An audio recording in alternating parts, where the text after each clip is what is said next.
Hi, it's Chef Cyndi with Fresh and Easy, and it's Halloween time. So for the occasion, we're going to make some ghoulish eye meatballs with some bloody innards and even some tombstones, which basically is short for, or long for, spaghetti and meatballs with a little bit of garlic bread. So the typical cast of characters for the meatballs, but we're also going to include some olives, which are going to simulate the eyes, spaghetti, tomato sauce, and your garlic bread. So let's get started. So cooking basic spaghetti. You have a pot of boiling water. Make sure you salt it. And depending upon how many people you're serving, usually about a pound of pasta serves about 4 people. Now make sure the spaghetti is completely submerged. And that's it. We cook it for about 9 to 10 minutes and you're ready to roll onto the tomato sauce and the meatballs. So the first step in our ghoulish eyeballs are the meatballs. Basic ingredients, some ground beef. Now one thing I will tell you is I always take any jewelry off just to make sure I don't get any contamination in here. For moisture, we want some milk.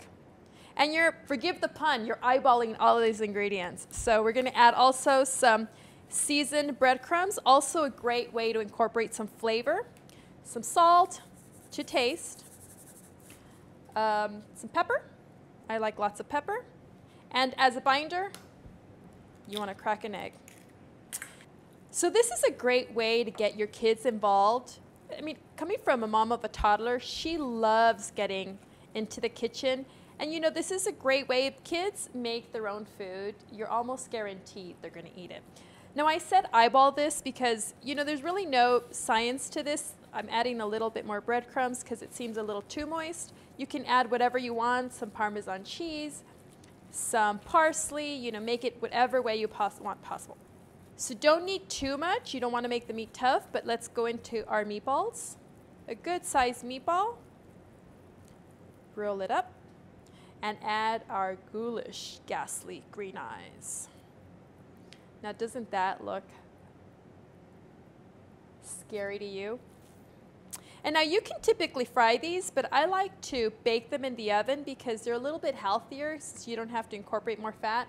And really, I mean, you just put them in the oven, 350 for about 15-20 minutes, forget about them until then, and you're ready to roll. Last but not least, make sure you wash your hands because you've been dealing with raw meat.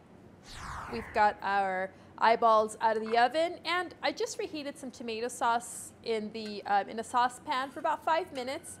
And then the garlic bread just cooked to the directions in the package. It's basically about 10 minutes at 350 degrees. Let's put it together. Some spaghetti with some sauce. Now we've got our scary, creepy eyes. This is so great for kids. And our tombstones. And there you have it. A meal that might look scary, but the ingredients certainly aren't. Happy Halloween, everyone.